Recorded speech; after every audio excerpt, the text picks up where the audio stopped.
ஒரு பேரரசின் மகுடத்தை துறந்து வர்மக் கலையையும் ஞானத்தையும் உலகிற்கு தந்த ஒரு தமிழ் வீரனின் காவியம் இது. போதிதர்மர், ஒரு தமிழ் இளவரசனின் ஞானப் புரட்சி. பல்லவப் பேரரசின் புதல்வன் கி. 5ஆம் நூற்றாண்டில் தென்னிந்தியாவின் பல்லவப் பேரரசின் தலைநகரான காஞ்சிபுரத்தில் ஒரு அரச குமாரனாக அவர் பிறந்தார். 3ஆம் இளவரசனாக பிறந்தபோதே அவரது கண்களில் ஒரு போர்வீரனுக்குரிய தீட்சண்யமும் ஒரு துறவிக்குரிய அமைதியும் கலந்திருந்தது. அரண்மனை ஆடம்பரங்களுக்கு இடையே அவர் உதித்திருந்தாலும் அவரது பிறப்பு ஒரு பெரும் மாற்றத்திற்கான தொடக்கமாக அமைந்தது. மகுடத்தை விட மனதை ஆள்வதே மேலானது என்பதை உணர்த்த வந்த ஒரு தெய்வீக ஆன்மாவாக அவர் கருதப்பட்டார். தமிழ் மண்ணின் வீரமும் அறமும் செறிந்த அந்த பிறப்பு பின்னாளில் உலகையே மாற்றப் போகும் ஒரு மகா சக்தியின் உதயமானது. விழிப்படைந்த இளமை அரச குடும்பத்தின் அனைத்து வசதிகளும் அவருக்கு கிடைத்தன. வாழ்வீச்சு, தற்காப்பு கலை மற்றும் மருத்துவம் ஆகியவற்றில் அவர் சிறந்து விளங்கினார். ஆனால் அதிகாரத்தின் மீதும் அரியணையின் மீதும் அவருக்கு ஆர்வம் இருக்கவில்லை. மற்ற இளவரசர்கள் ராஜ்யத்தை விரிவுபடுத்த எண்ணிய போது இந்தச் சிறுவன் மனித துயரங்களுக்கான காரணத்தை தேடினான். அவரது பேச்சிலும் செயலிலும் ஒரு முதிர்ச்சியும் ஆழமான தேடலும் சிறுவயதிலேயே வெளிப்பட்டது. விளையாட்டுப் பருவத்திலும் அவர் தியானத்தில் ஆழ்ந்து போவதை அரண்மனை வியப்புடன் பார்த்தது. ஒரு சக்கரவர்த்தியாக வரவேண்டியவர் ஒரு சந்நியாசியாக மாறுவதற்கான அறிகுறிகள் அன்றே தென்பட்டன. துறவறத்தின் வித்து அரச பதவிக்கான போட்டிகளும் அதிகாரத்திற்காக மனிதர்கள் ஒருவரையொருவர் வஞ்சித்துக் கொள்வதையும் கண்டபோது அவரது உள்ளம் வேதனையடைந்தது. உலகியல் வாழ்வு என்பது ஒரு மாயை என்பதையும் அழியாத உண்மையை நோக்கியே தனது பயணம் அமைய வேண்டும் என்பதையும் அவர் திடமாக உணர்ந்தார். தனது தந்தையின் மரணத்திற்குப் பிறகு அரியணையை துறக்க முடிவெடுத்து அந்த தருணம் அவரது வாழ்க்கையின் மிகப்பெரிய திருப்புமுனையானது.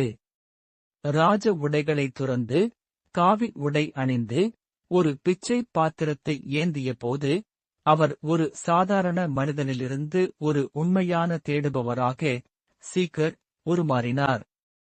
அகத்தின் நுழைவு அரண்மனையை விட்டு வெளியேறிய பிறகு அவர் தனது அகப்பயணத்தை தொடங்கினார். உடலையும் மனதையும் ஒருநிலைப்படுத்தும் கடுமையான பயிற்சிகளில் ஈடுபட்டார். யார் நான் என்ற கேள்விக்கான விடையை நோக்கி அவர் நடந்தார். புத்தரின் போதனைகளை ஆழமாக பயின்றார். சடங்குகளையும் நூல்களையும் விட நேரடி அனுபவமே மேலானது என்பதை உணர்ந்தார்.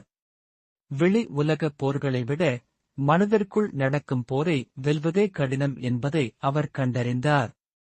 அவரது கண்கள் எப்போதும் விழிப்புணர்வுடன் இருந்தன. அவரது இதயம் உண்மையை நோக்கியே துடித்தது. அந்த தேடல் அவரை ஞானத்தின் அடுத்த கட்டத்திற்கு அழைத்துச் சென்றது. ஞானாசிரியர் பிரக்யதாரா போதி தர்மருக்கு தர்மத்தை போதித்தவர் 27வது புத்த குருவான பிரக்யதாரா பிரஜ்னாத்ரா. அவரே போதி தர்மரின் ஞானக் கண்ணை திறந்தவர். தனது குருவின் ஆணைப்படியே புத்தரின் உண்மையான செய்தியை பரப்புவதற்காக அவர் கடல் கடந்து சீனா செல்ல முடிவெடுத்தார். குருவின் அருளால் அவருக்கு போதி தர்மர் என்ற பெயர் வழங்கப்பட்டது. மனிதனின் மனதைப் பார், நீ புத்தனாவாய் என்ற நேரடி ஞானத்தை அவர் குருவிடமிருந்து பெற்றார். குருவின் ஆசி அவருக்கு ஒரு பெரும் பலமாக அமைந்தது. சவால்கள் நிறைந்த ஒரு நீண்ட பயணத்திற்கு அதுவே அவருக்கு துணையாக நின்றது. நீண்ட பயணமும் தேடலும் தனது குருவின் மறைவிற்குப் பிறகு அவர் பல ஆண்டுகள் பயணம் செய்தார். கரடுமுரடான மலைகள், கொந்தளிக்கும் கடல்கள் என அனைத்தையும் கடந்து சீனா சென்றடைந்தார். அந்த பயணம் பல ஆண்டுகள் நீடித்தது. வழியில் சந்தித்த மக்களுக்கெல்லாம் தியானத்தையும் மருத்துவத்தையும் கற்பித்தார். சீனா சென்றடைந்த அவரை அங்கிருந்த மன்னன் ஊலியாங் எம்பரர் டபிள்யூ வரவேற்றார். ஆனால் மதச் சடங்குகளில் ஈடுபாடு கொண்ட மன்னனிடம் உண்மை என்பது வெறுமை என்று கூறி அதிர்ச்சியடையச் செய்தார். எங்கும் நிலையாக தங்காமல் தனது தேடலைத் தொடர்ந்து காடுகளிலும் மலைகளிலும் அவர் சுற்றித் திரிந்தார். குகை தவம் மற்றும் வர்மக்கலை. சீனாவின் ஷாலின் மலைப்பகுதியில் உள்ள ஒரு குகையில் அவர் 9 ஆண்டுகள் மௌனமாக தவம் இருந்தார். சுவரைப் பார்த்தபடி அமர்ந்து அவர் மேற்கொண்ட அந்த தவம் உலகப் புகழ் பெற்றது. அவரது உடலே ஒரு சிலையாக மாறியது, ஆனாலும் அவரது உணர்வு பிரபஞ்சத்தோடு கலந்திருந்தது. தனது உடலை பேணவும் தற்காத்துக் கொள்ளவும் அவர் உருவாக்கிய பயிற்சிகளே இன்று குங்ஃபூ மற்றும் தற்காப்புக் கலைகளின் அடிப்படையாக திகழ்கின்றன. வர்மக் கலையின் நுணுக்கங்களை அவர் அங்கிருந்த துறவிகளுக்கு கற்பித்தார். அந்த 9 ஆண்டு தவம் ஒரு புதிய வீரத்தையும் ஞானத்தையும் உலகிற்கு தந்தது. சோதனைகளும் மௌனமும். அவரது பயணமும் தவமும் எளிதாக இருக்கவில்லை. கடும் குளிர், பசி மற்றும் தனிமை அவரை சோதித்தன. சீனாவில் இருந்து மற்ற துறவிகள் அவரை ஒரு அந்நியராகவே பார்த்தனர். அவரது போதனைகளை புரிந்து கொள்ள முடியாமல் அவரை ஏளனம் செய்தனர். ஆனால் அவர் எதற்கும் அஞ்சவில்லை, யாரிடமும் விவாதிக்கவில்லை. அவரது மௌனமே அவருக்கு பாதுகாப்பாக இருந்தது. உடல் ரீதியான வலிகள் அவரை வாட்டிய போதும் அவர் தனது தியான நிலையிலிருந்து பிறழவில்லை. அந்த இருண்ட காலமே அவரை ஒரு ஜென் பிதாமகனாக மாற்றியது. அவரது உறுதி மலையைப் போல அசைக்க முடியாததாக இருந்தது. ஞானத்தின் உதிப்பு. அந்த 9 ஆண்டு மௌன தவத்தின் முடிவில் அவர் முழுமையான விழிப்புணர்வைப் பெற்றார். புத்தன் என்பவன் வெளியிலோ நூல்களிலோ இல்லை, உன் மனதிலேயே இருக்கிறான் என்ற உண்மையை அவர் உணர்ந்தார். அந்த தருணத்தில் அவர் ஒரு சாதாரண துறவியிலிருந்து ஒரு பிரபஞ்ச ஞானியாக மலர்ந்தார். அவரது கண்கள் சூரியனைப் போன்ற பிரகாசத்தைப் பெற்றன. சடங்குகளைத் தகர்த்து நேரடி அனுபவமே ஞானம் என்பதை அவர் உலகுக்கு அறிவித்தார். அந்த ஞானம் சீனாவையும் தாண்டி உலகம் முழுவதும் பரவத் தொடங்கியது. அதுவே ஜென் தத்துவத்தின் கருப்பொருள் ஆனது. ஷாவ்லின் குருவாக மலர்தல் ஞானம் அடைந்த பிறகு ஷாவ்லின் துறவிகளுக்கு அவர் தலைமை தாங்கினார். அவர்களுக்கு தியானத்தோடு சேர்த்து உடலை வலிமையாக்கும் பயிற்சிகளையும் தமிழ் மருத்துவத்தையும் கற்பித்தார். தற்காப்புக் கலை என்பது பிறரை தாக்க அல்ல, தன்னைத்தான் வெல்லவே என்பதை அவர் போதித்தார். ஒரு காலத்தில் அவரை புறக்கணித்த மக்கள் இப்போது அவரை தாமு என்று போற்றி வணங்கினர். அவர் ஒரு மாபெரும் ஆசானாக இருந்து ஆயிரக்கணக்கான சீடர்களை உருவாக்கினார். ஆன்மீகமும் வீரமும் இணைந்து ஒரு புதிய வாழ்க்கை முறையை அவர் சீனாவிற்கு அறிமுகப்படுத்தினார். உலகுக்கு தந்த போதி தர்மரின் போதனைகள் மிகச் சுருக்கமானவை. மனதை தூய்மைப்படுத்து, உன்னை நீயே அறிவாய். நூல்களைப் படிக்காதீர்கள், உற்றுப் பாருங்கள் என்றார். சடங்குகளால் புண்ணியம் கிடைக்காது, கருணையால் மட்டுமே கிடைக்கும் என்று போதித்தார். சிந்தனைகள் அற்ற மனமே உண்மையான அமைதி என்பது அவரது தாரக மந்திரம். அவர் ஒரு மதத்தை உருவாக்கவில்லை, ஒரு வாழ்க்கை முறையை உருவாக்கினார். மனிதர்கள் தங்கள் அடிமைத்தனத்திலிருந்து விடுபட்டு முழுமையான சுதந்திரம் பெற வேண்டும் என்பதே அவரது நோக்கம். அவரது சொற்கள் இன்றும் அறிவாளிகளுக்கும் ஆன்மீகவாதிகளுக்கும் ஒரு வழிகாட்டியாக உள்ளன.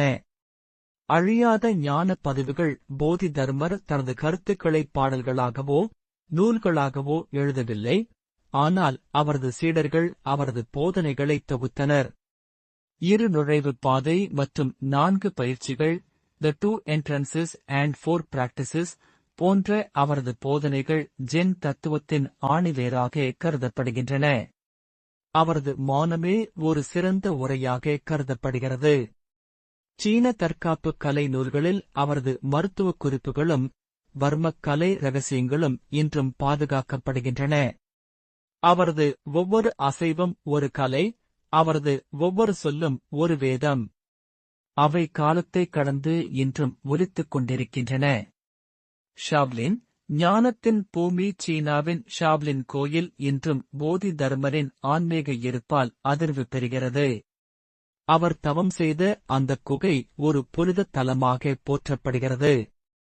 அவர் பயிற்றுவித்த தற்காப்பு கலைகள் இன்றும் அங்கேயே பிறப்பிடமாக கொண்டு உலகெங்கும் பரவுகின்றன.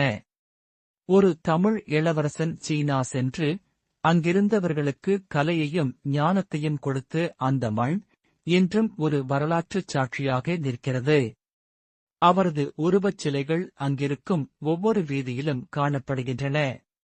ஒரு ஆன்மீக தேடல் எப்படி ஒரு நாட்டின் கலாச்சாரத்தையே மாற்றியது என்பதற்கு ஷாவ்லின் ஒரு சிறந்த உதாரணம். நித்தியமான பிரசன்னம் தனது வாழ்நாள் கடமையை முடித்த பிறகு அவர் மௌனமாக மறைந்தார். அவரது மரணம் குறித்து பல கதைகள் நிலவுகின்றன. அவர் விஷம் வைத்து கொல்லப்பட்டார் என்றும், அதன் பிறகும் அவர் தனது ஒரு காலணி சாண்டில் கையில் ஏந்தியபடி மீண்டும் இந்தியா நோக்கி நடப்பதாக ஒரு சீன அதிகாரி பார்த்தார் என்றும் சொல்லப்படுகிறது. அவரது சமாதி திறக்கப்பட்ட போது அங்கே ஒரு காலணி மட்டுமே இருந்தது. அவர் இறப்பை வென்றவர், உடலால் மறைந்தாலும் அவர் ஒரு மகா சக்தியாக இன்றும் சூட்சும வடிவில் வாழ்ந்து கொண்டிருக்கிறார். அவர் ஒரு சரித்திரம் மட்டுமல்ல, அவர் ஒரு நித்திய ஜோதி. காலத்தை வென்ற மந்திரங்கள்: உன் மனமே புத்தன், உன்னை நீ அறிவதே முக்தி. வீரம் என்பது பிறரை வெல்வதல்ல, உன்னை நீயே வெல்வது. அமைதி என்பது வெளியிலோ மலையிலோ இல்லை, அது உனக்குள்ளே இருக்கிறது. அன்பே மாபெரும் தற்காப்பு கலை. சடங்குகள் வெறும் நிழல்கள், விழிப்புணர்வே ஒளி. இந்த தமிழ் மகனின் ஞானத்தை போற்றுவோம், அவரது வீரம் செறிந்த பாதையில் நடப்போம். முடிவுரை: போதி தர்மர் ஒரு மனிதர் மட்டுமல்ல, அவர் மௌனத்தாலும் வீரத்தாலும் எழுதப்பட்ட ஒரு